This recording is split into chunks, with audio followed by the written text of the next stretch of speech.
আসসালামু আলাইকুম রহমতুল্লাহ বারাকাত। আশা করি ভালো আছেন, সুস্থ আছেন। তো আপনাদের মাঝে আজ আরেকটি ভিডিও নিয়ে হাজির হয়েছে আমি মোহাম্মদ রিজুল ইসলাম। তো আসলে কি বলবো আর বলার ভাষা নেই। আমরা নিজেকে নিয়ে সবাই ব্যস্ত আছি।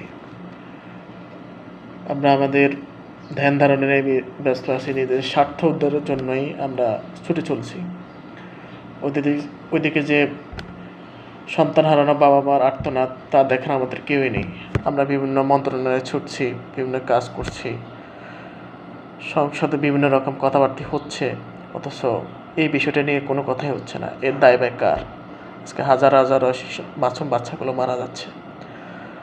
আমরা কতই না স্বার্থপর জাতি, আমরা ব্যস্ত আছি কারো অফিসে, মন্ত্রণালয়ে কিংবা সংসদে বা স্কুলে।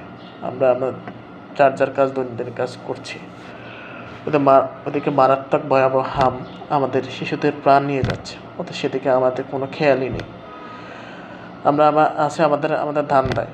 10 বছর পর এক দম্পতি বাবা মার ডাক শুনল, সেও আজ তার সন্তানকে হারিয়ে ফেলল। এর দায়ভার কার? কেই বা নিবে এই দায়ভার? আমরা এমন এক বাঙালির যে জাতি, শুধু আমরা নিজেদের স্বার্থ নিয়েই পড়ে থাকি।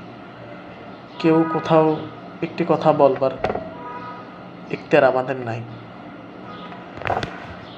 একটাবার ভাবতে পারেন, আপনারা হাসপাতালে আছে লাশের মিছিল। এই মিছিল বন্ধ হবে কবে?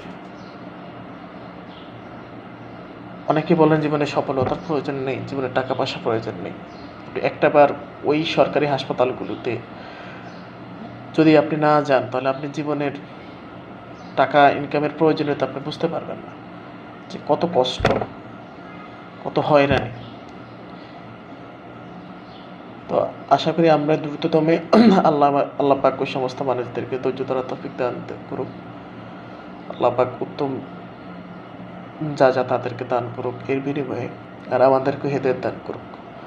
আশা করি সবাই ভালো থাকবেন, সুস্থ থাকবেন, এই কামনা করেই আজকের মতো এখানে বিদায় নিচ্ছি। আসসালামু আলাইকুম রহমতুল্লাহ।